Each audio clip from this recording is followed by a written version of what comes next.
Welcome back to My Matters, everyone. Today we've got Ava here, a behavioral psychologist, helping us tackle something a huge number of us struggle with: self-discipline. Ava, thanks for joining us. Absolutely, Andrew. Thanks for having me. It's a topic I get asked about constantly, and honestly, it's far more approachable than people often think it is. It's not about suddenly becoming a robot. Exactly. So, let's just start with the basics. For listeners who are feeling like, okay, I want to be more disciplined, but I don't even know where to start, what's the first step you usually recommend? I'd say, don't aim for massive overhauls. It's overwhelmingly common to fail when you try to change everything at once. Instead, pick one small habit. Something ridiculously small.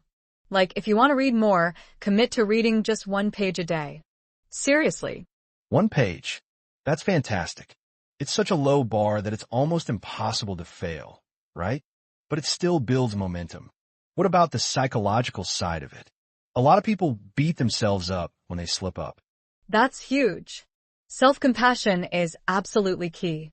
When you miss a day or a week, don't spiral. Recognize it, acknowledge it, and then gently steer yourself back. Shaming yourself only reinforces negative feelings and makes you more likely to give up. So no guilt trips. I like that. Let's talk about triggers. We all have things that derail us. What are some ways to identify those and, more importantly, manage them? Great question. Keep a little journal, even just a note on your phone, and log when you're tempted to break your habit. What were you doing? Who were you with? What emotions were you feeling? That's the first step to understanding your vulnerabilities. Then, proactively build in coping mechanisms. Okay, tracking is important. Then what about building routines around those triggers?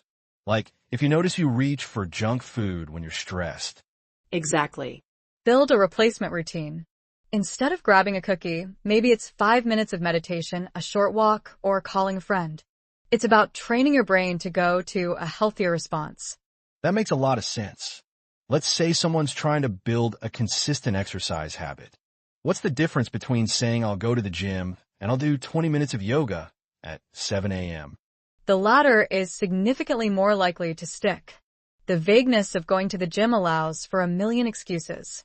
The specific commitment, 20 minutes of yoga, provides clarity and makes it harder to postpone. And it's time-bound.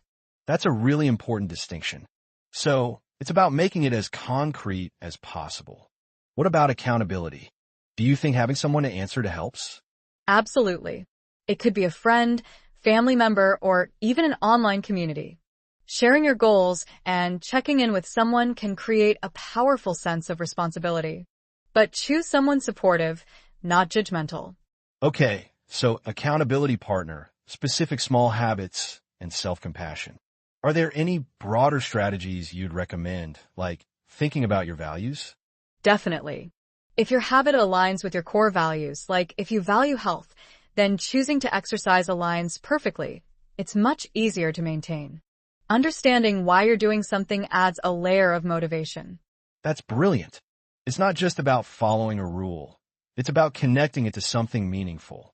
We're running short on time, but one last question. How do you reset when you're feeling overwhelmed by all of this? Step back. Reassess your goals. Maybe you need to adjust your expectations or break down your larger goals into even smaller, more manageable steps. It's okay to take a day or two to recharge and refocus. Consistency is important, but burnout is not a sustainable strategy. Fantastic advice, Ava. This has been incredibly helpful. Thanks so much for sharing your expertise with us. Where can our listeners learn more about your work? You can find me on my website. Insert website address here, and I'm also active on Instagram at insert Instagram handle here. I also have a free guide on building self-discipline. You can download it on my website. Hey everyone, welcome back to today's episode of Building Habits. I'm Andrew, and joining me is Ava. Today we're going to talk about something that can make or break our productivity: self-discipline. That's right, Andrew. Self-discipline is the ability to control your thoughts, feelings, and actions to achieve your goals. It's a skill that can be developed over time with practice and patience. I totally agree. But for many of us, building self-discipline feels like trying to climb a mountain. It's daunting and overwhelming. Where do we even start? Well, one place to begin is by setting clear goals for yourself. What do you want to achieve? Write down your goals and make them specific, measurable, achievable, relevant, and time-bound, smart. That makes sense. But how do I know what my goals are in the first place? Do I just wing it and hope for the best? No way. You need a clear understanding of what drives you and what motivates you. What are your values and passions? What gets you excited and motivated to take action? That's a good question. I think mine are creativity and freedom. When I'm doing something creative or exploring new places, I feel most alive. Those are great starting points. Now, let's talk about accountability. How can we hold ourselves accountable for our actions and goals?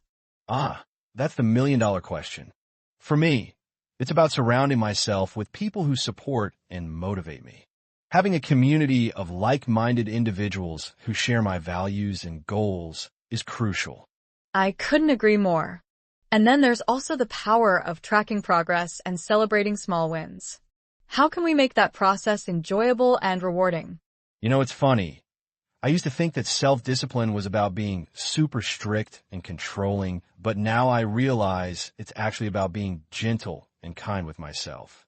It's about acknowledging my weaknesses and imperfections. Exactly. Self-compassion is a huge part of building self-discipline.